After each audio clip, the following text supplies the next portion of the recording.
तो तहे दिल से स्वागत करते हैं जोर से with a thunderous round of applause. It gives me great honor and privilege to be welcoming the ex-army officer, ladies and gentlemen. जोर से दिल से तालियों के साथ स्वागत करते हैं हमारे managing director and CEO, none other than Dr. Sanjeev Kumar.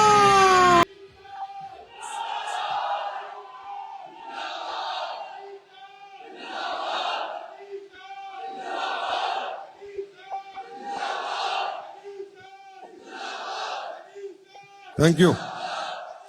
Thank you. Thank you so much. Please बैठ जाओ. Thank you so much.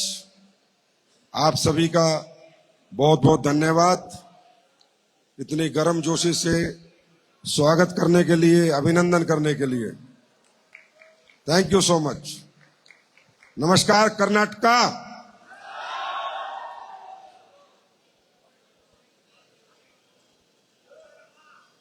बैठ जाओ, आराम से बैठ जाओ.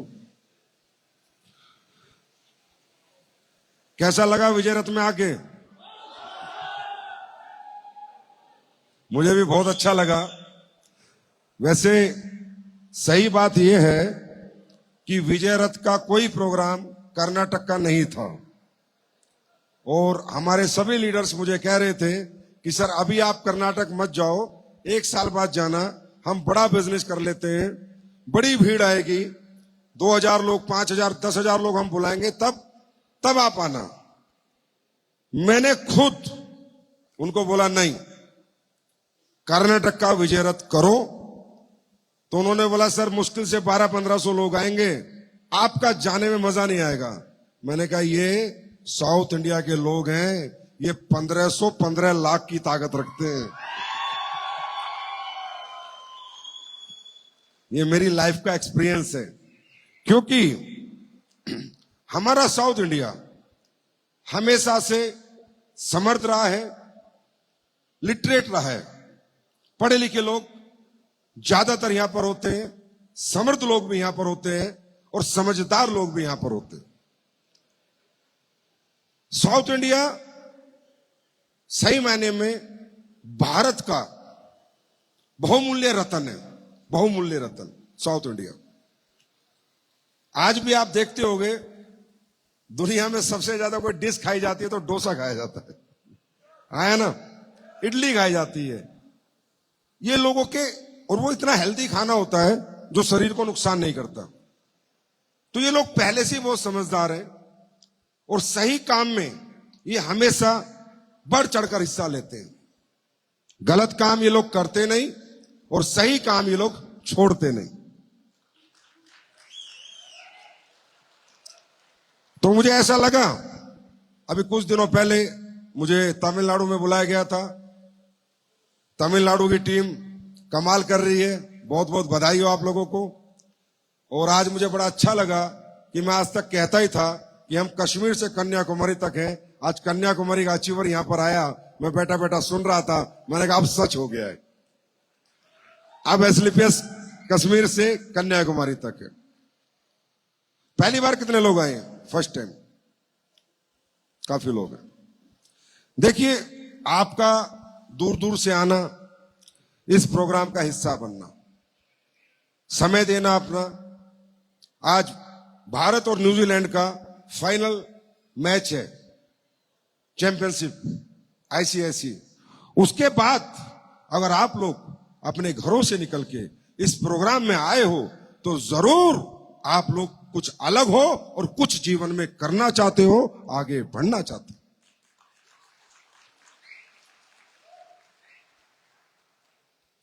मैं आपको निराश नहीं होने दूंगा, बशर्ते आप यहां से मोटिवेट होके मत जाना,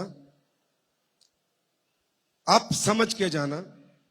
आपका समझना जरूरी है. मोटिवेशन क्षणिक होता है, 2-4 घंटे का होता है. और मैं अभी तो हिंदी में ही बात कर पाऊंगा, जब आप लोग बढ़िया धंधा करोगे तो मैं कन्नड़ भी सीख लूंगा, फिर कन्नड़ में बात करूंगा. अभी मेरी कोशिश है कि मैं अपनी बात आप तक पहुंचा पाऊं. हम ये इंडस्ट्री जिसे कहते हैं डायरेक्ट सेलिंग इंडस्ट्री, इसके बारे में हिंदुस्तान के लोगों के परसेप्शन हमेशा नेगेटिव रहे, सही नहीं रहे। ऊपर से लेके नीचे तक जिससे बात करो डायरेक्ट सेलिंग कर ले, क्यों कर लूं, अरे ये तो वो काम है, फलाना है, बेकार का काम है। क्यों? क्योंकि सही डायरेक्ट सेलिंग आप समझ नहीं पाए और सही डायरेक्ट सेलिंग करने का आपको मौका भी नहीं मिला। आज देश समझ रहा है, लोग पढ़े लिखे हैं, सोशल मीडिया का जमाना है, गूगल यूट्यूब का जमाना है, व्यक्ति कुछ भी खोल के कुछ भी देख सकता है, पढ़ सकता है, जान सकता है।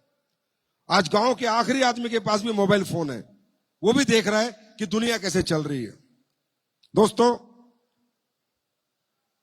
मैं आपको सिर्फ ये समझाना चाहता हूं व्हाट इज डायरेक्ट सेलिंग।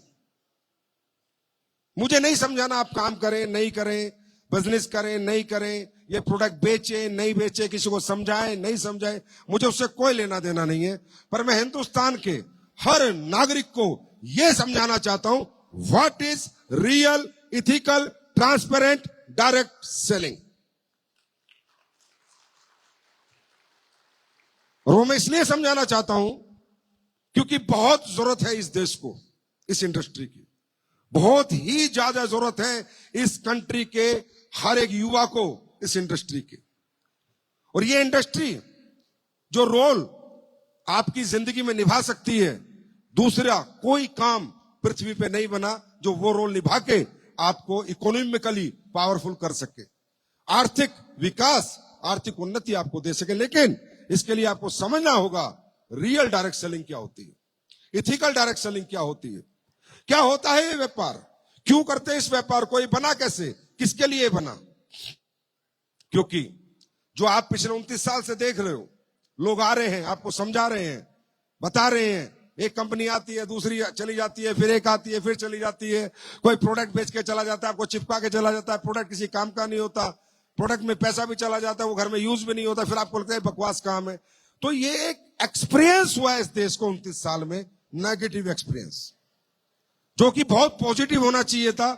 जिस तरह ये इंडस्ट्री बनी थी, सही तरीके से चलती तो बहुत पॉजिटिव एक्सपीरियंस होना चाहिए था। वो एक्सपीरियंस पॉजिटिव ना होके एक नेगेटिव एक्सपीरियंस हुआ। इसलिए आज समाज के लोग जब इस तरह के कोई कार्यक्रम होते हैं तो मजे लेते, अरे ये वही है, वही कंपनी वाले हैं, वही समझा रहे होंगे। नहीं, मैं आज आपको बताता हूं what is ethical direct selling. Direct selling आज नहीं बनी, डायरेक्ट सेलिंग 1895 में बनी थी। 1895 में अमेरिका में एक कंपनी बनी एवोन, और उसने स्किन के प्रोडक्ट बनाए और वो डायरेक्ट सेलिंग के माध्यम से बेचे। और वो कंपनी आज 1895, आज 2025 है, 130 साल से चल रही है। 130 इयर्स की उसकी लाइफ है, उम्र हो चुकी है 130 साल। और वो कंपनी स्किन के टॉप क्लास प्रोडक्ट बनाती है, टॉप क्लास। क्यों आई वो कंपनी डायरेक्ट सेलिंग में मालूम है? वो इसलिए आई कि जब भी आप कोई बेहतर, बेस्ट क्वालिटी प्रोडक्ट बनाओगे, आप प्रोडक्ट बनाने में दुनिया भर के लोग मास्टरी रखते हैं, बहुत लोग एक्सपीरियंस रखते हैं अच्छा प्रोडक्ट बनाने में, लेकिन प्रोडक्ट अच्छा बनाकर बेचा नहीं जाता। और प्रोडक्ट कितना ही अच्छा हो, अगर वो बिकेगा नहीं तो उसे बनाने का कोई फायदा नहीं है। आई एम राइट और रॉन्ग? यस और नो? तो जब भी इस सोसाइटी के अंदर कोई भी इनोवेशन होती है, कोई भी अच्छा प्रोडक्ट बनाया जाता है, तो ये सोचा जाता है कि इसको बेचा जाए, तो कैसे बेचा जाए। तो पहले जमाने में ट्रांसपोर्टेशन बहुत कम था, आपको याद होगा उस समय में 1895 में संसाधन कम होते थे, पैसा भी इकोनॉमिकली लोग इतने साउंड नहीं होते थे। तो अच्छा प्रोडक्ट और क्वालिटी प्रोडक्ट जब पहले से ही जो बेचा जाता है, वो अपना ओन फ्रेंचाइजी स्टोर खोल के बेचा जाता है। चाहे आज आप नाइक के जूते देख लो, एडिडास के जूते देख लो, लिवाइस की जींस देख लो, पेप्पे जींस देख लो, जो भी ब्रांड कंपनी है जिनके क्वालिटी प्रोडक्ट है, बेहतर प्रोडक्ट है, वो अपना शोरूम बना के बेचते हैं। अब इसमें हमारे लोग जो देसी लोग होते हैं या कम पढ़े लिखे, वो कहते हैं अरे यार ये इतना शोरूम इसलिए बनाते हैं क्योंकि इन्हें अपना माल बेचना है, महंगा बेचना है। नहीं सर, कोई भी कंज्यूमर इतना बेवकूफ नहीं है। वो महंगा माल जब ही खरीदता है जब उस महंगे माल में वर्थ होता है। एडिडास का जूता 5 साल में टूटता है, 3 साल में टूटता है, लोकल जूता 6 महीने में टूट जाता है। राइट और रॉन्ग? यस और नो? गलत है, सही है? तो क्वालिटी प्रोडक्ट बनाने के लिए दुनिया तैयार है, बना सकती है, पर बेचने के तरीका एक ही है कि अपना स्टोर खोला जाए। और अपना स्टोर खोलने की क्षमताएं, इकोनॉमिकल पावर हर व्यक्ति में नहीं होती कि एक बेंगलोर में स्टोर हो, एक लंदन में हो, एक मुंबई में हो, एक चंडीगढ़ में हो। आदमी प्रोडक्ट बना सकता है, पर इतने सारे स्टोर खोलना, उस इंफ्रास्ट्रक्चर को संभालना, उतनी सैलरी देना, उतने मुलाजिम रखना किसी के बस की बात नहीं है। तो होता क्या है कि प्रोडक्ट क्वालिटी कॉम्प्रोमाइज हो जाती है। कॉम्प्रोमाइज मीन्स कि जब भी मैं कोई प्रोडक्ट बनाना चाहता हूं बेहतर, मैं बना नहीं पाता। मैं डरता हूं, यार प्रोडक्ट अच्छा बनाऊंगा तो अच्छा पैसा लगेगा, अच्छा रॉ मटेरियल लगेगा, अच्छी हब्स लगेंगी, और अब ये बनेगा महंगा, तो बेचने के लिए मुझे अपना स्टोर खोलना पड़ेगा। क्यों? जो बाजार का दुकानदार है वो मेरा प्रोडक्ट रखना पसंद नहीं करता। वो कहता है, भाई साहब आपका पेस्ट 217 रुपए का है, मेरे पास जितनी कंपनी के पेस्ट हैं वो 60, 65, 70 रुपए के हैं, और वो कंपनियां भी मुझे 10% मार्जिन दे रही हैं, और आप भी 200 रुपए के पेस्ट में 10% मार्जिन दे रहे हो। आप ये बताओ, मेरे पास 15 कंपनी 70 रुपए का पेस्ट बेच रही है, आपके पेस्ट में चाहे दुनिया के सबसे बेहतर मटेरियल हो, रॉ मटेरियल हो, मुझे फर्क नहीं पड़ता, पर मैं 217 का नहीं बेचूंगा। तो क्या होगा? मैं एज ए बिजनेसमैन कॉम्प्रोमाइज हो जाऊंगा, प्राइस वार में फंस जाऊंगा कि यार छोड़, अब ये अच्छा प्रोडक्ट बनाते ही नहीं, हम भी वही कचरा बना देते हैं जो 70 रुपए में बिकता है। कॉम्प्रोमाइज क्यों हुआ मैं? क्योंकि प्राइस वार खड़ी हो गई। जो काउंटर मेरा प्रोडक्ट बेच सकते थे, उन काउंटरों ने मुझे मना कर दिया कि भाई आप जितना मर्जी अच्छा प्रोडक्ट बनाओ, हम नहीं बेच सकते, हम तो वही प्रोडक्ट बेचेंगे जो मार्केट में सभी लोग उसी रेट पे बेच रहे हैं, वही रेट पे हम आपका प्रोडक्ट बेच सकते हैं। तो होगा क्या? आज आप देखते हो, जितने मर्जी प्रोडक्ट आप घर में यूज करते हो, जितने मर्जी शैम्पू यूज करते हो, जितनी मर्जी साबुन यूज करते हो, जितने मर्जी मसाले यूज करते हो, सब एक जैसे हैं। यस और नो? हाँ या ना? क्यों? क्योंकि काउंटर क्वालिटी प्रोडक्ट रखेगा नहीं, फ्रेंचाइजी में अपनी खोल नहीं सकता। इस बात को सोचकर 1895 में डायरेक्ट सेलिंग का जन्म हुआ कि यार एक ऐसा तरीका बनाते हैं, क्योंकि जब प्रोडक्ट में R&D हुई है, रिसर्च हुई है, प्रोडक्ट में पैसा लगा है, प्रोडक्ट बहुत अच्छा बना है, प्रोडक्ट थोड़ा महंगा भी बेचना है, क्योंकि अच्छा बनेगा तो महंगा बनेगा, तो इसको काउंटर तो परचून के दुकानदार, जनरल स्टोर वाले बेचेंगे नहीं, मैं अपनी फ्रेंचाइजी खोल नहीं सकता। एक काम करते हैं, इसको आम जनता को देते हैं, कहते हैं इसको डायरेक्ट सेल करो। क्या करो? डायरेक्ट सेल करो। अब कैसे करो और कैसे हो जाएगी? क्योंकि आप किसी के घर पे जाओगे, उसको प्रोडक्ट ब्रीफ करोगे, बैठोगे, पढ़ के बताओगे, समझाओगे, देख इसमें ये डला है, इसमें ये नहीं डला, देख इसमें ये डला है, बाजार के प्रोडक्ट में ये नहीं डला, देख डेमो करोगे, टेस्ट कराओगे, यूज कराओगे। इसके लिए समय लगेगा। क्या कोई परचून का दुकानदार कभी किसी प्रोडक्ट का डेमो करता है? क्या कोई मेडिकल स्टोर वाला किसी प्रोडक्ट का डेमो करता है? क्या आपको आधा घंटा बैठ के प्रोडक्ट ब्रीफ करता है, इसमें ये लगा, ये लगा, ये फायदा है, ये नुकसान है, हाँ या ना? करता है क्या? कौन कर सकता था? एक व्यक्ति को कर सकता था। एक इंसान के घर जाके समझा सकता था। तब किसी ने दिमाग लगाया कि क्वालिटी प्रोडक्ट बिक तो सकता है बिना स्टोर खोले, सिर्फ उसे डायरेक्ट सेल्स में लाना होगा, डायरेक्ट सेलिंग के माध्यम से बेचना होगा। और दोस्तों, इस इंडस्ट्री का जन्म ही हुआ है क्वालिटी प्रोडक्ट बेचने के लिए। मेरी बात बड़े ध्यान से सुन के जाना। आप बिजनेस करना ना करना, किसी के चक्कर में कभी फंसना मत। ये जो आप यहां देखते हो, गाड़ी बंगला, ये बात की बात है। ये पैसा तो आप सीमेंट बेचोगे तो भी आएगा, सरिया बेचोगे तो भी आएगा, मिर्च बेचोगे तो भी आएगा, सब्जी बेचोगे तो भी आएगा, स्कूटर बेचोगे तो भी आएगा, मोबाइल बेचोगे तो भी आएगा, मोटरसाइकिल बेचोगे तो भी आएगा। पैसा सेकेंडरी है। उस पैसे को कमाने के लिए काम क्या हो रहा है, वर्किंग प्रोसेस क्या है, मॉडल ऑफ वर्किंग क्या है, प्रोडक्ट क्या है, उसके बाद पैसा समझ में आता है।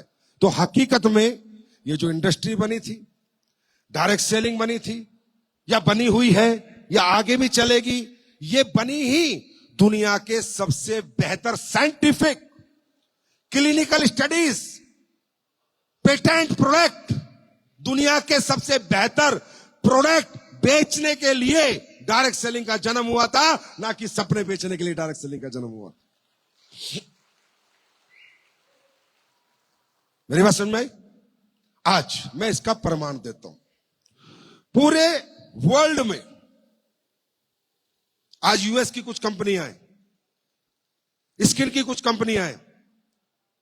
अगर दुनिया में सबसे बेहतर स्किन के प्रोडक्ट कोई कंपनियां बना रही हैं, वो डायरेक्ट सेलिंग कंपनियां बना रही हैं।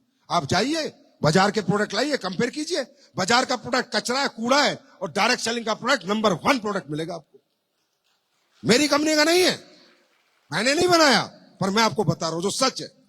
आज आप सप्लीमेंट की बात करें, न्यूट्रिशन की बात करें, आप दुनिया भर की कंपनियां ब्रांड लगा के बेच रही है न्यूट्रा के प्रोडक्ट, न्यूट्रास्यूटिकल्स। आप एक कंपनी को कंपेयर नहीं कर सकते डायरेक्ट सेलिंग कंपनियों से। अपनी कंपनी नहीं है, दूसरी कंपनियां हैं, यूएस की कंपनियां हैं, आप कंपेयर नहीं कर सकते साहब। इतना गजब का रिजल्ट उन प्रोडक्टों के अंदर है। पेटेंट मॉलिक्यूल डालते हैं उनके अंदर, रिसर्च हुई है उनके ऊपर, क्लिनिकल स्टडीज हुई है उनके ऊपर, उनकी खुद की सेल्फ मैन्युफैक्चरिंग है, सेल्फ साइंस है, सेल्फ साइंटिस्ट है, तब जाके प्रोडक्ट निकालते हैं। और मेरे भाई, कारोबार की बात करूं तो 80,000 करोड़ का कारोबार एक ही कंपनी कर रही है, न्यूट्रास्यूटिकल की, जो आपकी डायरेक्ट सेलिंग कंपनी है। और सुनो, पूरी दुनिया को न्यूट्रास्यूटिकल्स की जरूरत क्यों है बॉडी में, ये बताने वाली कंपनी डायरेक्ट सेलिंग कंपनी है। और आज से नहीं, 1970 से चल रही है, 2025 है, 55 साल की उम्र हो चुकी है कंपनी की, कहीं नहीं गई। डायरेक्ट सेलिंग में क्वालिटी प्रोडक्ट। हमें कंज्यूमर को खुश रखना है। कंज्यूमर खुश, डायरेक्ट सेलर खुश, कंपनी खुश। ये 55 साल क्यों चल रही है? ये 130 साल की उम्र कंपनी की कैसे हो गई? क्यों? क्योंकि कंज्यूमर क्रिएट किया उन्होंने, कंज्यूमर सेटिस्फैक्शन क्रिएट किया उन्होंने, कंज्यूमर ने अंडरस्टैंड किया उनके प्रोडक्ट को। हमें प्रोडक्ट बेचना नहीं है, हमें प्रोडक्ट कंज्यूमर को बेचकर उसका सेटिस्फैक्शन लेना है कि यस, मजा आ गया आपका प्रोडक्ट लेके। सर, आपका प्रोडक्ट जैसा प्रोडक्ट बाजार में नहीं है। डायरेक्ट सेलिंग का मतलब ऐसा प्रोडक्ट बनाओ जो बाजार की किसी दुकान पे ना मिले। राइट? आज 16 लाख करोड़ का व्यापार है ये, 16 lakh crore. It's a very big amount, huge amount. 16 lakh crore का व्यापार है world wide. America 3.5 lakh crore का काम कर रहा है, चाइना 3 लाख करोड़ का काम कर रहा है, और भी कई कंट्री 1-2 लाख करोड़ का काम कर रही है। भारत 11वें नंबर पे आता है यहां पर, और सिर्फ 24,000 करोड़ का काम व्यापार भारत में होता है, सिर्फ 24,000 करोड़ का। मालूम है क्यों? क्योंकि हमारे देश में इथिकल डायरेक्ट सेलिंग को बढ़ावा ही नहीं दिया गया। जो ट्रांसपेरेंट डायरेक्ट सेलिंग है उसको बढ़ावा ही नहीं दिया गया। हमारे यहाँ जिसका मर्जी वो कंपनी खोल लेता है, 4 प्रोडक्ट खरीदता है, उनको एक प्लान के साथ चिपकाता है और बेचने लग जाता है। ये 2 जोड़ेगा इतने मिलेंगे, 10 लाएगा इतने मिलेंगे। प्रोडक्ट कचरा हो, कुछ भी हो, काम का हो, कंज्यूमर नाराज हो जाए, अनसेटिस्फाइड हो जाए, कोई फर्क नहीं पड़ता। टीम बनाओ, लोग जोड़ो, लोग जोड़ो। अरे लोगों को मत जोड़ो, प्लान से मत जोड़ो। असली डायरेक्ट सेलिंग है लोगों को अपने प्रोडक्ट से जोड़ो। तो भारत में क्या हुआ पिछले 29 साल में? कुछ अच्छी कंपनियां काम करने की कोशिश कर रही हैं, कुछ अच्छी कंपनियां चल रही हैं, हमारी नहीं, बहुत अच्छी अच्छी कंपनियां बाजार में चल रही हैं, पर 90% कंपनियां फ्रॉड आई, फ्रॉड। घटिया प्रोडक्ट लेके आई, आपको बेरोजगारी का फायदा उठाया, आपके इमोशंस का फायदा उठाया, आपके रिलेशन का फायदा उठाया, आपको बोला देख इतनी टीम बनाएगा तो ये मिलेगा, इतनी टीम बनाएगा तो ये मिलेगा, इतनी टीम बनाएगा तो ये मिलेगा। तू प्रोडक्ट के चक्कर में मत पड़, प्रोडक्ट तो बाजार में मिलता है, मैं अपॉर्चुनिटी बेच रहा हूं। अरे मेरे भाइयों, अपॉर्चुनिटी कब से बिकने लगी यार? प्रोडक्ट ही बिकता है। रिलायंस भी प्रोडक्ट बेचता है, टाटा भी बेचता है, बिरला भी बेचता है। ये ऐसे फ्रॉड लोग जो आए, जिन्होंने 29 साल में मार्केट को गंदा कर दिया, जिससे आज देश का युवा या देश का कोई भी व्यक्ति डायरेक्ट सेलिंग में आगे पीछे होता है, करूं ना करूं, करूं ना करूं। ये कारण आपका नहीं है, ये कारण जो यहां पर पिछले 29 साल जो कल्चर चला है, जो एटमॉस्फेयर बना है, उसकी वजह से है। लेकिन आप सब लोगों के आशीर्वाद से और प्यार से अब माहौल बदल चुका है, इथिकल डायरेक्ट सेलिंग का माहौल आ गया, अब ट्रांसपेरेंट डायरेक्ट सेलिंग का माहौल आ गया है। और माहौल शायद आप लोगों ने कल देखा भी होगा, देखा नहीं देखा? हाँ, देश की कितनी बड़ी हस्तियां आके बता रही हैं कि महिलाओं के लिए डायरेक्ट सेलिंग बहुत बड़ा अवसर है। स्वरोजगार सेल्फ डिपेंडेंसी, आर्थिक समृद्धि इस इंडस्ट्री से आ सकती है, पर आपको उसके लिए प्रोडक्ट क्या बेचना है, मुद्दा ये है।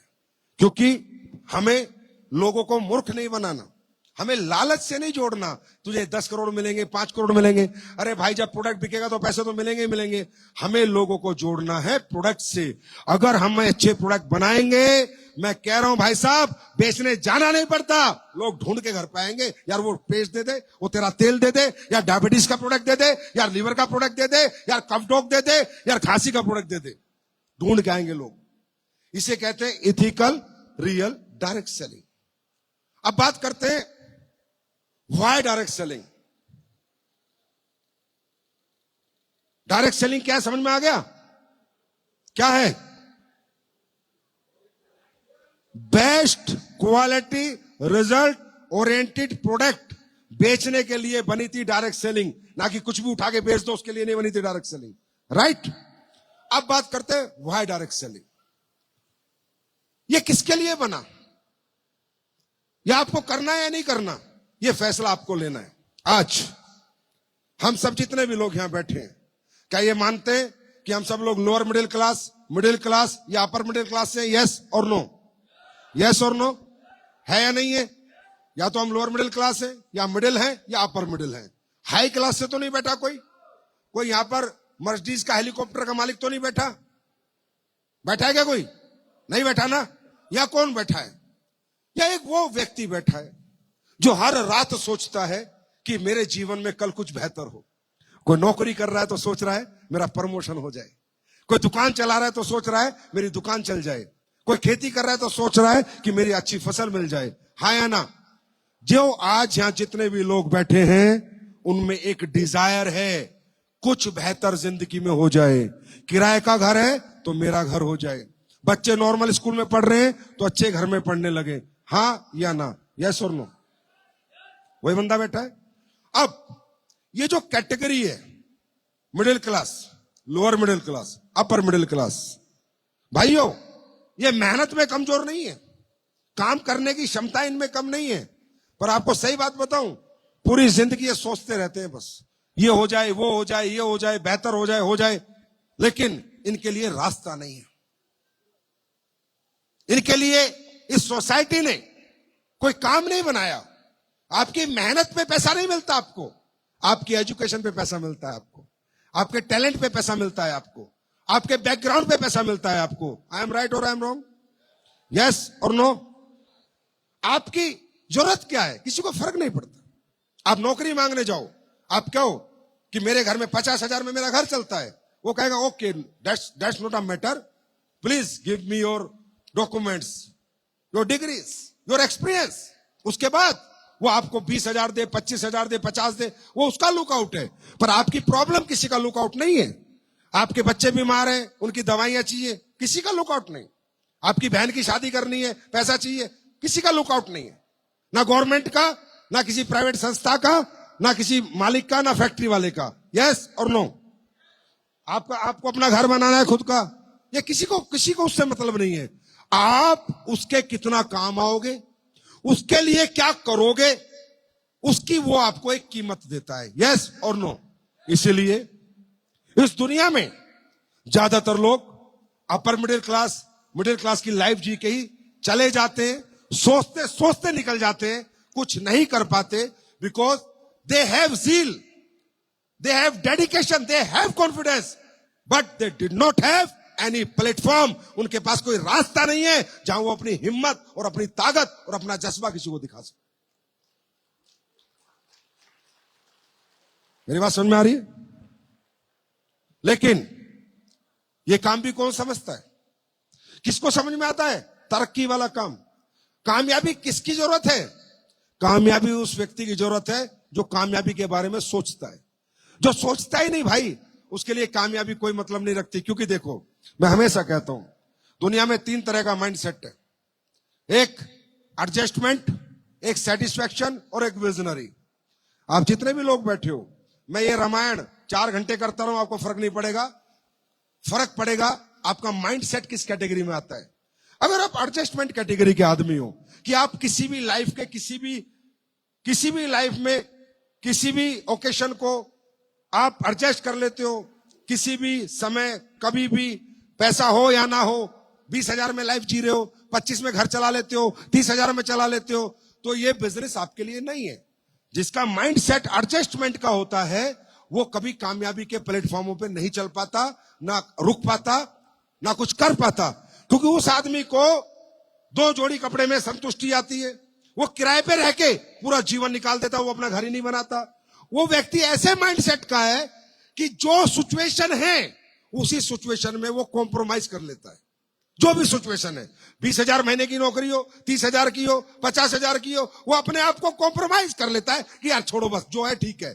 और वो उसका मन करेगा पनीर खाने का, वो दाल बना के कॉम्प्रोमाइज कर लेगा। उसका मन करेगा 500 रुपए की शर्ट खरीदने का, वो 100 रुपए की खरीद के कॉम्प्रोमाइज कर लेगा। अभी जो कॉम्प्रोमाइज माइंड है, इसके लिए दुनिया में कोई काम नहीं बना, कोई काम नहीं बना। और ये व्यक्ति जैसे आया था ऐसे ही दुनिया से जाएगा, बस रोता रहेगा कि ये कामयाबी नहीं है, पैसे नहीं है, बस रो रो के निकल जाएगा, कुछ कर नहीं पाएगा, क्योंकि ये व्यक्ति हमेशा हर सिचुएशन में खुद को कॉम्प्रोमाइज कर लेता है। इसकी हालत उस भिखारी जैसी है जिससे हम कहते हैं यार क्यों भीख मांग रहा है, एक काम कर, मेहनत कर, मजदूरी कर। अभी तू ओपन में सोता है, रोड पे सोता है, अपना घर बना ले। तो भिखारी जवाब देता है, सुन तू बना ले घर, ये इतने फ्लाईओवर बेंगलोर में बने हुए हैं, ये मेरे लिए गवर्नमेंट ने बनाए हैं, मैं इनके नीचे एडजस्ट करके सो जाता हूं, मुझे कोई दिक्कत नहीं है। ये वो आदमी है जो लोकल पैसेंजर ट्रेन में चलता है, और जब ट्रेन में भीड़ भाड़ मिलती है तो एक ही बात कहता है, सर भाई साहब थोड़ा एडजस्ट करेंगे क्या? कहता नहीं कहता, थोड़ा एडजस्ट करेंगे क्या, थोड़ा इधर उधर हो जाएंगे क्या, मेरी दुकान भी आ जाए यहां पर। समझे? ये वो आदमी है जब दिवाली आती है तो 10 घरों से मिठाई आती है, और इसको 10 घरों में मिठाई देनी होती है, तो जो मिठाई आती है उसी को रोटेट कर देता है। यहां से आई थी यहां दे दिया, यहां से आई थी यहां दे दिया। ये आदमी को आप तरक्की की बात करोगे, आप अपना टाइम खराब करोगे, you are wasting your time. इस आदमी का इस पृथ्वी पे कोई इलाज नहीं है। इस आदमी को तुम सोना बेचने को भी दे दोगे ना तो बोलेगा नहीं नहीं पीतल है, मैं नहीं बेचूंगा। ये व्यक्ति लाइफ हार चुका है, ये खत्म हो चुका है, ये मेंटली खत्म हो चुका है। और दोस्तों मैं हमेशा बोलता हूं, इंसान फिजिकली नहीं मरता, मेंटली मरता है। इंसान फिजिकली नहीं हारता, मेंटली हारता है।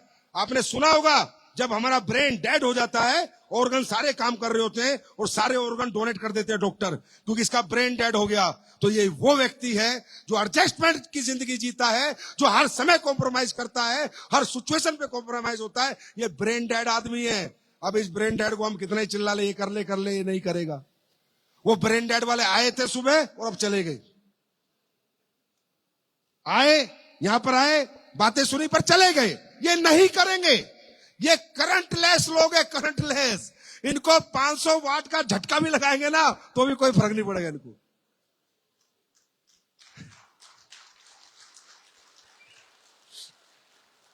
बात समझ में आ रही है?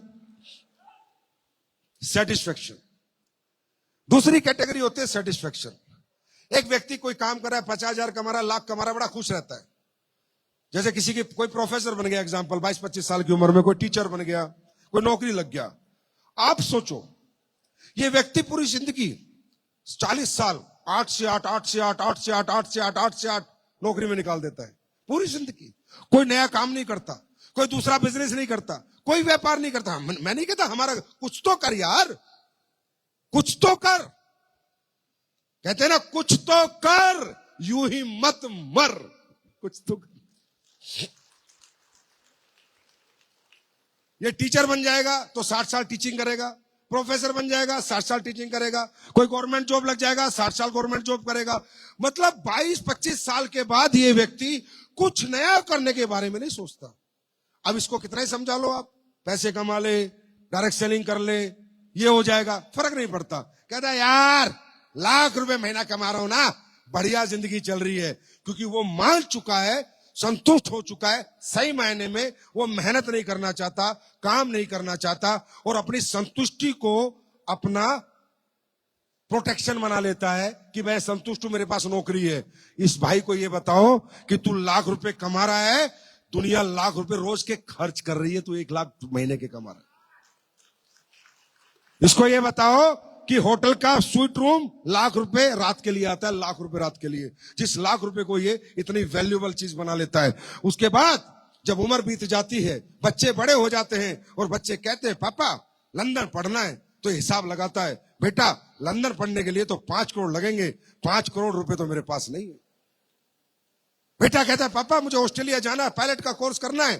बोला सॉरी बेटा, पायलट का कोर्स करने के लिए तो 3 करोड़ रुपए लगेंगे ऑस्ट्रेलिया में, वो तो मेरे पास नहीं है। उस टाइम पे ये संतुष्ट आदमी नौकरी लगता है तब कॉम्प्रोमाइज नहीं होता।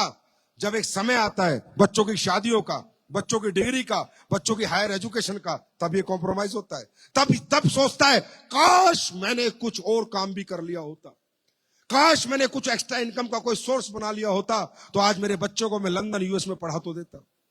तो मेरे भाई, ये आपकी संतुष्टि सिर्फ आपकी लाइफ का डिजास्टर नहीं है, आपकी आने वाली पीढ़ियों के लिए भी आपकी संतुष्टि एक अभिशाप है, एक श्राप है।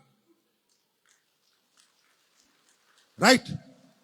अब ऐसे आदमी को आप समझा लो, डायरेक्ट सेलिंग कर ले, वो आप ही को समझा देगा, तू मत कर। राइट? अब एक तीसरा माइंड होता है विजनरी, जो ये सोचता है कि यार जो हुआ मेरे साथ हुआ। आज मैं कमजोर हूं इसलिए क्योंकि मेरी आर्थिक स्थिति कमजोर थी, मुझे अच्छा स्कूल नहीं मिला, अच्छा कॉलेज नहीं मिला, अच्छा घर नहीं मिला, अच्छा एटमॉस्फेयर नहीं मिला, अच्छी डिग्री नहीं मिली। चल मैं तो मेहनत करूं, मैं कुछ करूं कि ये दिन मेरे बच्चों को ना देखने पड़े। मैं तो किराए पे रहा हूं, अपने बच्चों के लिए घर बना के दूंगा। ये वो आदमी होता है जो खुद को, सही मायने में बोलूं ना तो खुद को सेक्रीफाइस कर देता है परिवार के लिए। विजनरी आदमी,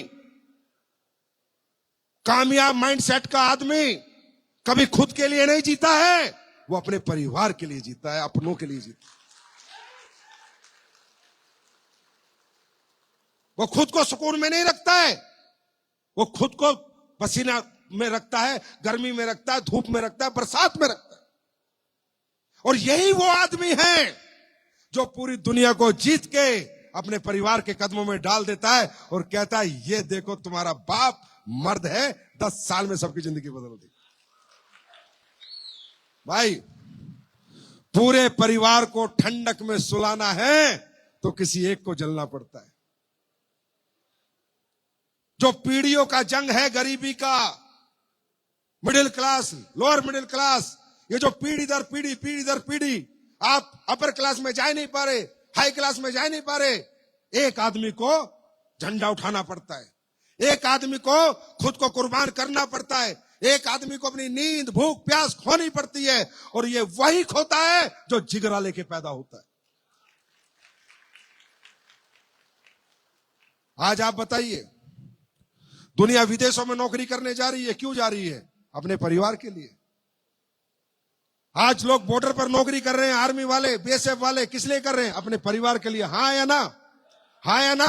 आज आप भी 8 से 8 की गुलामी करते हो, किसी की नौकरी करते हो, किसके लिए करते हो? अपनी फैमिली के लिए। मैं ये कह रहा हूं, काम तो आप कर सकते हो, हिम्मत भी है, जज्बा भी है, करना भी चाहते हो। मैं इतना सा तो कह रहा हूं, क्यों बेच रहे हो खुद को हजारों में जब करोड़ों का प्लेटफॉर्म तुम्हारे सामने खड़ा है? तो क्यों अपनी कम कीमत आंक रहे हो? और ये इंडस्ट्री अमीरों के लिए नहीं बनी है, ये इंडस्ट्री अमीरों के लिए नहीं बनी है, ये बनी है middle class, upper middle class, lower middle class के लिए बनी है। अमीर आदमी यहां काम नहीं करता, हां अमीर आदमी हमारे प्रोडक्ट यूज करता है। अमीर आदमी काम नहीं करेगा। आपका बेंगलोर का सबसे बड़ा कोई प्रॉपर्टी डीलर होगा, आपका बेंगलोर का सबसे बड़ा कोई ज्वेलर होगा, वो यहां काम नहीं करेगा। हाँ, आपका शिताके सेक लेगा, आपका ठंडर प्लास्ट लेगा, आपका पेस्ट करेगा, आपका तेल लगाएगा, आपके प्रोडक्ट यूज करेगा, पर काम नहीं करेगा। यहां काम कौन करता है? जिसको कुछ एक्स्ट्रा जरूरत है, जो जीवन में कुछ बेहतर बनाने के लिए चाहता है और रास्ता नहीं है। मैं इस इंडस्ट्री से क्यों प्यार करता हूं, मैं इस इंडस्ट्री के लिए क्यों तड़पा हूं, इतनी मेहनत क्यों करता हूं? मैं दिन रात डायरेक्ट सेलिंग इंडस्ट्री के बारे में पूरी दुनिया में, देश में प्रचार प्रसार क्यों करता हूं? क्योंकि मैं जानता हूं ये आखिरी मौका है एक नाकामयाब आदमी को कामयाब करने का यह आखिरी मौका है। नहीं नहीं नहीं, मुझे बताओ, अगर मैं गलत हूं मुझे करेक्ट करो। कामयाबी कीमत मांगती है, 3 तरह की कीमत मांगती है, और मुझे राइट करना।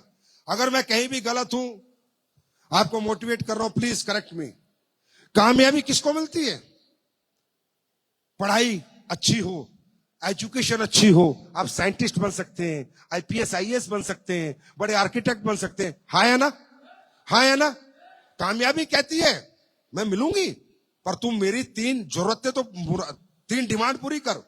या तो हम पढ़े लिखे हो, या हम में कोई टैलेंट हो, इनबिल्ट टैलेंट, सिंगर हो, डांसर हो, बॉक्सर हो, क्रिकेटर हो।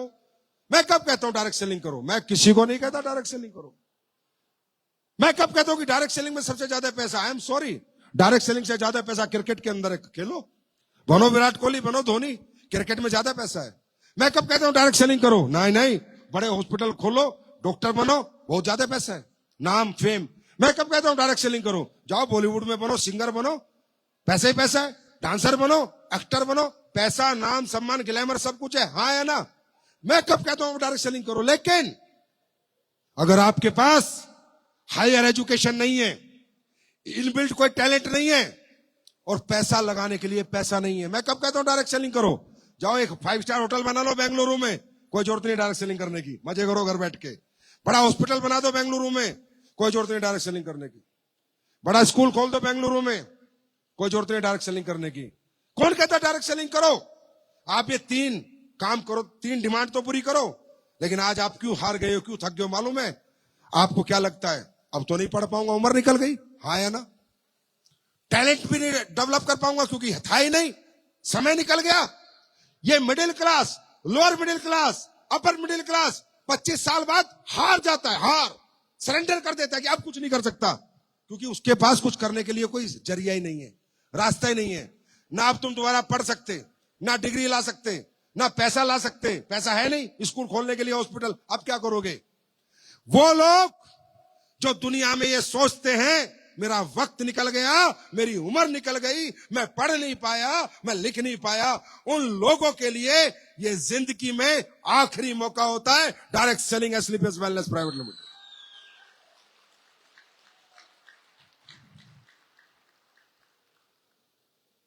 मुझे एक बात बताओ, यहां पर आप आकर मेहनत अगर करोगे, प्रोडक्ट अच्छा समझोगे, प्रोडक्ट की एजुकेशन लोगे, लोगों के साथ प्रोडक्ट बेचोगे, प्रोडक्ट बेच के अपना एक टीम, एक कंज्यूमर क्रिएट करोगे, तो आप यहां करोड़ों रुपए कमा सकते हो। मालूम है कितने कमा सकते हो? 100 करोड़ तक कमा सकते हो, 100 crore from this platform. 100 crore रुपए तक आपका लगेगा क्या?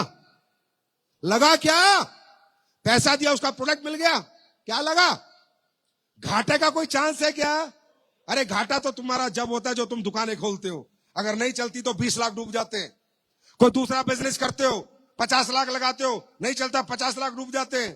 कोई तीसरा बिजनेस करते हो, करोड़ रुपए लगाते हो, नहीं चलता करोड़ रुपए डूब जाता, उसे कहते हैं घाटा। यहां काहे का घाटा? यहां तो 10,000 दोगे तो प्रोडक्ट, 15,000 दोगे तो प्रोडक्ट, 20,000 दोगे तो प्रोडक्ट, बस। अब कुछ देना ही नहीं है, अब तुम्हें कुछ देना ही नहीं है, अब तो ये प्रोडक्ट तुम्हें लोगों को देना है, और पहला प्रोडक्ट दोगे पहला प्रॉफिट आ जाएगा।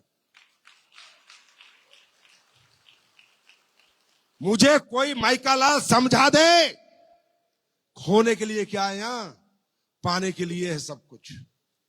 रिस्क फ्री बिजनेस है, रिस्क फ्री। आपको डर किससे लगता है? रिस्क से लगता है, रिस्क से, कि यार पैसा लगा के कोई धंधा करा, नहीं चला तो, पैसा डूब गया तो, मुझसे चल नहीं पाया तो, मैं बेच नहीं पाया तो, कोई बड़ा हाथी आके मुझे खा गया तो, ये आपको डर लगता है। वो सारे डर का निवारण है डायरेक्ट सेलिंग इंडस्ट्री। ना पैसा लगाना, ना रिस्क लेना, और रही बात चलने की ना चलने की, आप एडमिशन लो, चलाने का काम, पढ़ाने का काम हमारा है। जो बच्चा नर्सरी में जाता है वो नौकरी नहीं कर सकता, उसे पहले एबीसीडी सिखानी पड़ती है। हाँ है ना? वो स्कूल हम हमारी इंडस्ट्री ने खोल के रखा है, जिसे कहते हैं फाइटर सक्सेस सिस्टम। आपका काम है डिसीजन लेना। Yes, I will do this business, मैं डायरेक्ट सेलिंग करूंगा, ये आपका काम है। मैं स्लीपियस वेलनेस में काम करूंगा, ये आपका काम है। काम कैसे होगा, क्या क्या करना होगा, ये हमारा काम है आपको बताने का। बात समझ में आ रही है?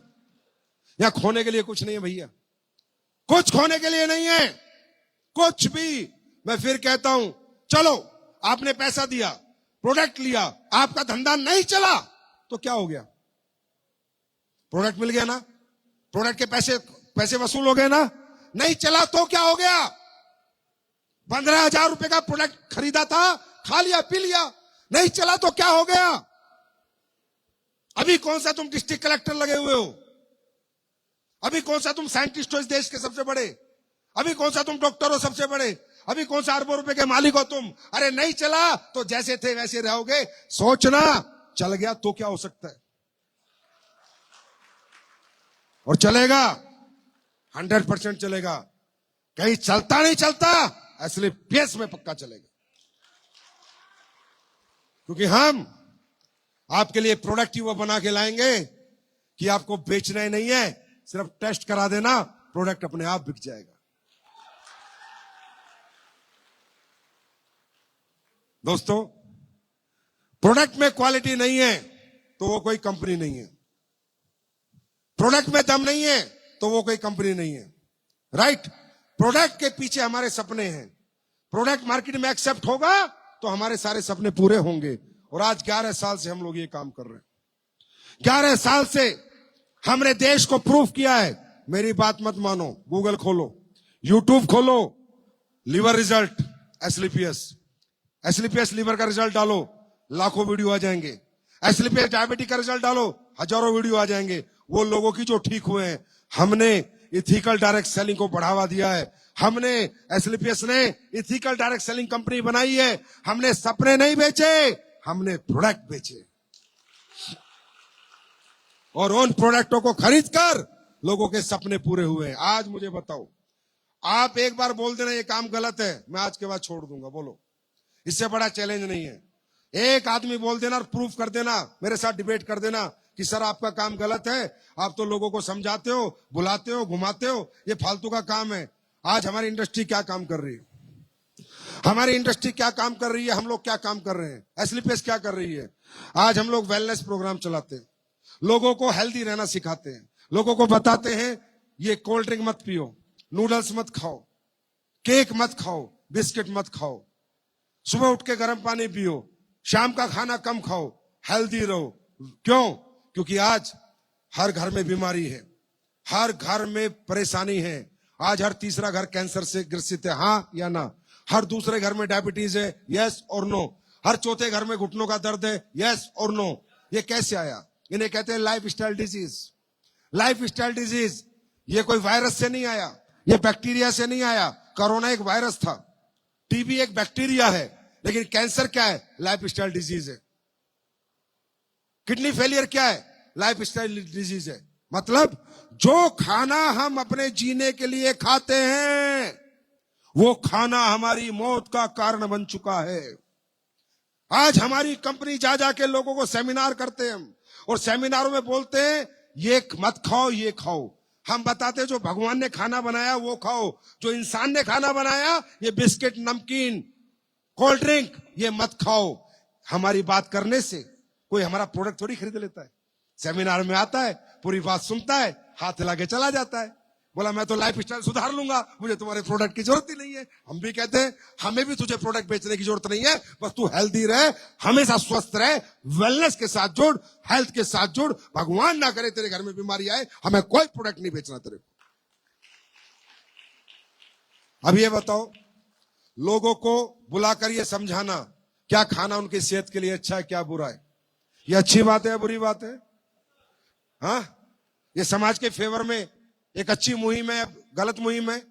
हम कब कहते हैं हमारा प्रोडक्ट खरीदो? आप चवन्नी का भी मत खरीदो, 1 रुपए का प्रोडक्ट मत खरीदो हमारा, हमें जरूरत नहीं है आपको प्रोडक्ट बेचने की, आप हेल्दी रहो।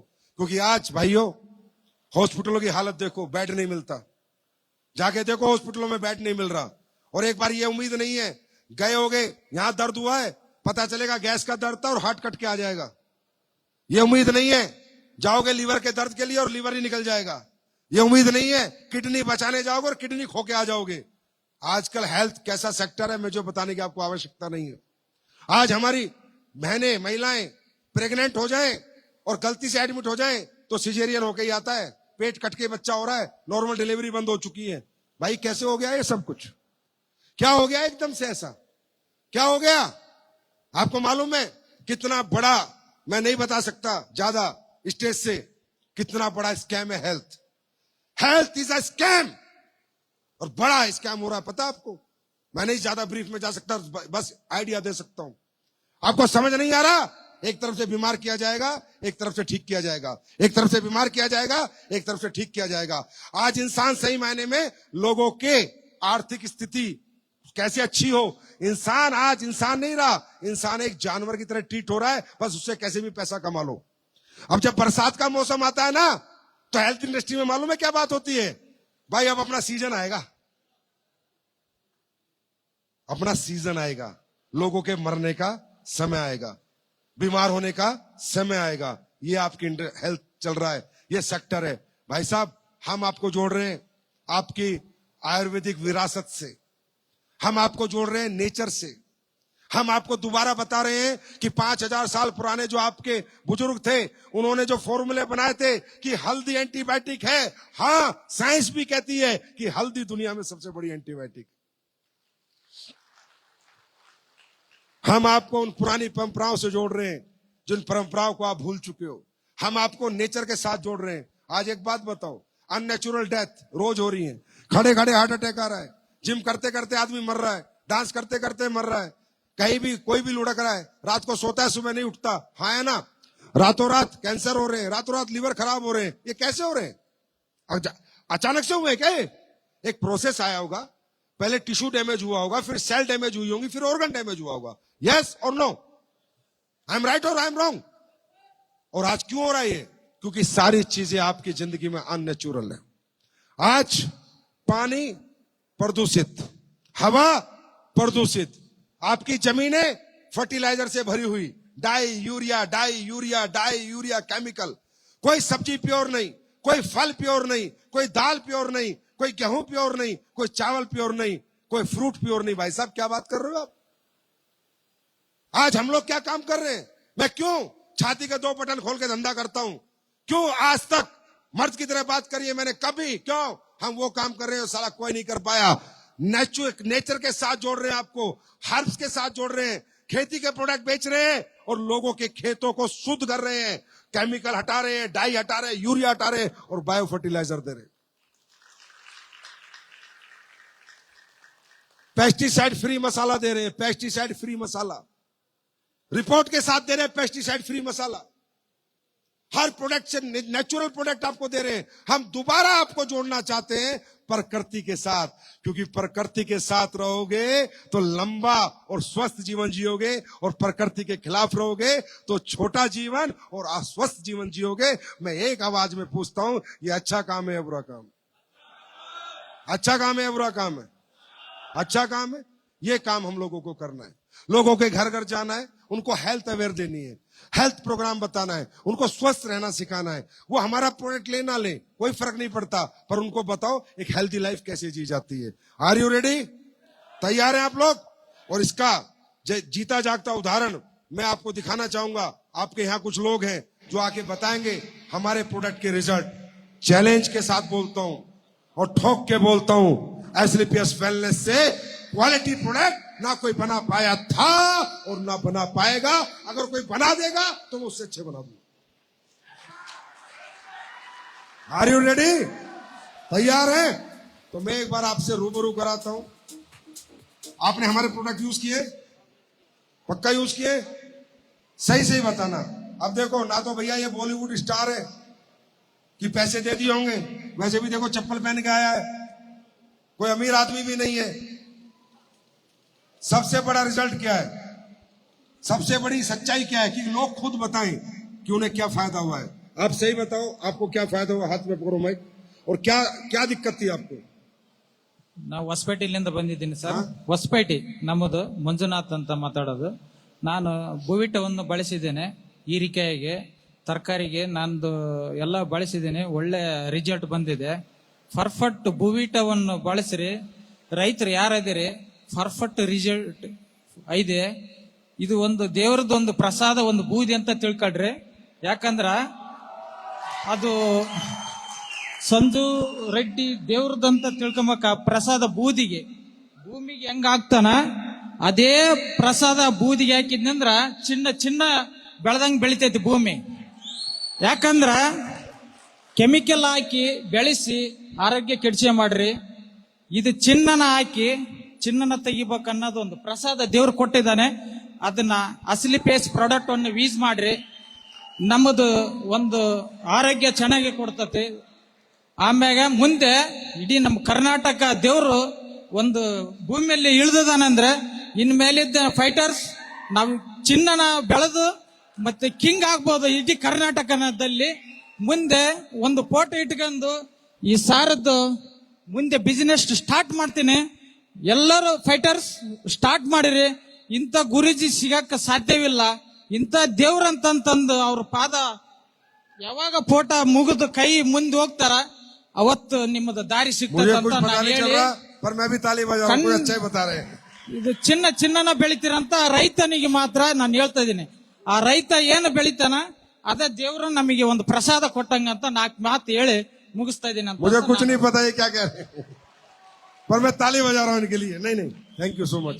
मुझे नहीं पता इन्होंने क्या कहा, बाद में पूछूंगा एंकर से.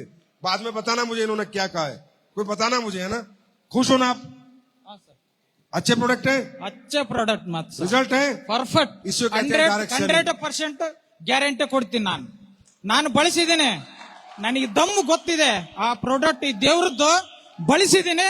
ಈ ದೇವ್ರ ಆಶೀರ್ವಾದದಿಂದ ನಾ ಎಲ್ಲರೂ ಕರ್ನಾಟಕದಲ್ಲಿ ಎಲ್ಲ ಮೂಲೆದಲ್ಲಿ ಈ ಪ್ರಾಡಕ್ಟ್ ಈ ದೇವ್ರದ್ದು ಬಳಸ್ರಿ ಅಂತ ನಾನು ಹೇಳಿ ಒಂದ್ 4 ಮಾತು Thank you, ಮುಗಿಸ್ತಾ bhai. ಇದ್ದೀನಿ ಅಂತ. Thank you so much. ಮುಂದೆ ನೆಕ್ಸ್ಟ್ ಅದನ್ನ ಯಾವ ತರನ ಅಚೀವ್ಮೆಂಟ್ ಮಾಡ್ಬೇಕನ್ನೋದು ನಿಮ್ ಮನಸ್ಸಿನಲ್ಲಿ ಇರ್ಬೇಕು. ಈ ದೇವ್ರದ್ದು ಆಶೀರ್ವಾದ ಕರ್ನಾಟಕ ಕಾಲಿಟ್ಟಿದೆ ದೇವ್ರು. ನೀವೇ ಅದನ್ನ ಏನ್ ಮಾಡ್ತೀರಿ, ಆ ಪ್ರಸಾದ ಹಣಿಗೆ ಹಚ್ಕೊಂತಿರೋ, ಒಟ್ಟಿಗೆ ಹಚ್ಕೊಂತಿರೋ, ಭೂಮಿಗೆ ಹಾಕ್ತಿರೋ, ನೀವು ಫಲವತ್ತಿ ನೋಡ್ಬೇಕು ಅದನ್ನ. ಆ ದೇವ್ರ ಪ್ರಸಾದ ಪರ್ಫೆಕ್ಟ್ 100% ಟಮಾಟೋ ಇಷ್ಟ ಹತ್ರ ಇದೆ ನಂದು.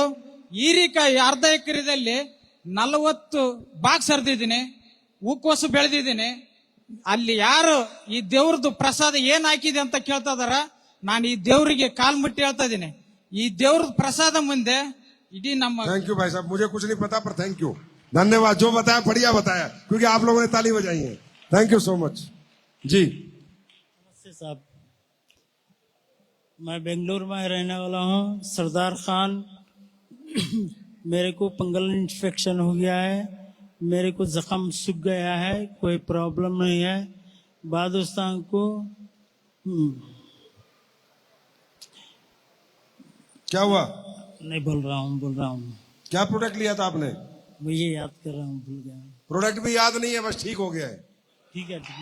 प्रोडक्ट नहीं याद है. एलर्जिक डाग लिया था.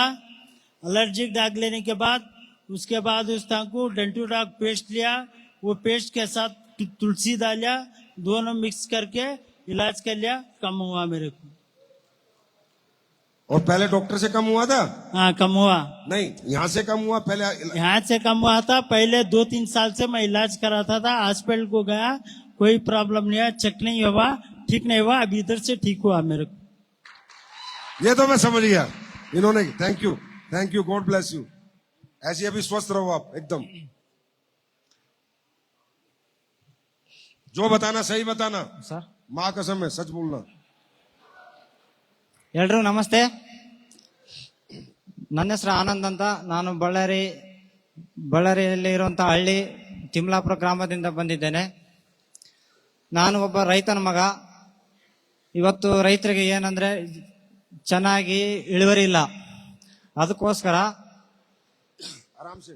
ನಮ್ದೇ ಒಂದು ಗದ್ದೆ ವರ್ಷವಿಡೀ ಯೂರಿಯಾ, DAP ಕಾಂಪ್ಲೆಕ್ಸ್ ಹಾಕಿದ್ರು ಕೂಡ ಎಕರೆಗೆ 30 ಕ್ವಿಂಟಲ್ ಬರ್ತಾ ಇತ್ತು. ಅದೇ AWPL ನ ಪ್ರಾಡಕ್ಟ್ ಭೂವಿಟಾ ಬಳಸೋದ್ರಿಂದ ಅದೇ ಯೂರಿಯಾ DAP ಕಾಂಪ್ಲೆಕ್ಸ್ ಜೊತೆಗೆ ಎಕರೆಗೆ 2 ಬೂಟ ಬಳಸಿದ್ದೀನಿ. ಎಕರೆಗೆ 45 ಕ್ವಿಂಟಲ್ ಬಂದಿದೆ.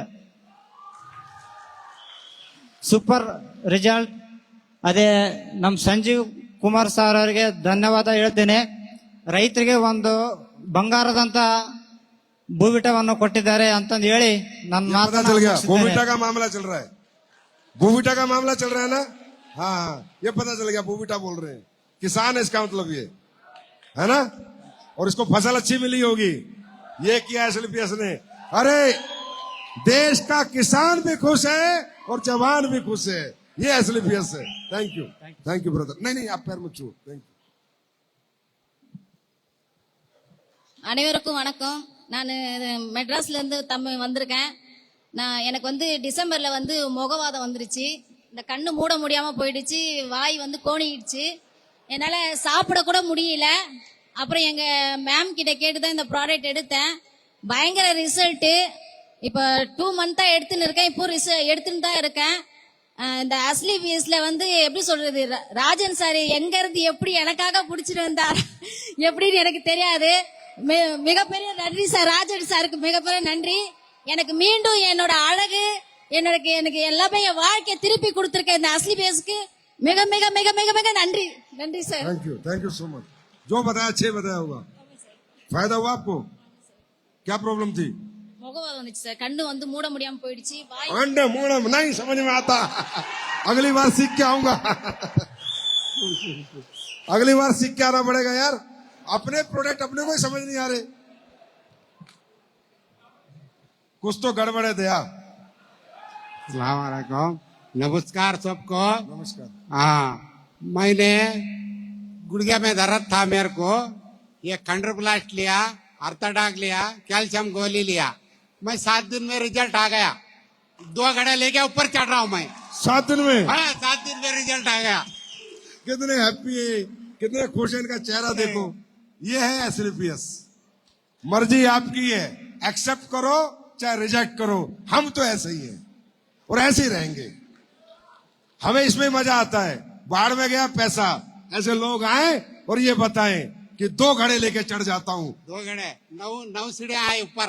9 सीढ़ियां ऊपर। हाँ, मजा आ रहा है, भी खुश हाँ, हो? बहुत मजा आ रहा है। इस पे दुआएं काम देना, कर रहा है। दुआएं देना हाँ, SLPS को, दुआएं देना। तो ये आपके सामने आप ही के लोग हैं। मुझे तो इनकी भाषा भी समझ में नहीं आ रही, मुझे गाली भी दे सकते थे। मैं तो रिस्क जोन में था, रिस्क जोन में। अच्छा भी बता सकते थे और बुरा भी बता सकते थे, मुझे कुछ नहीं पता चल रहा।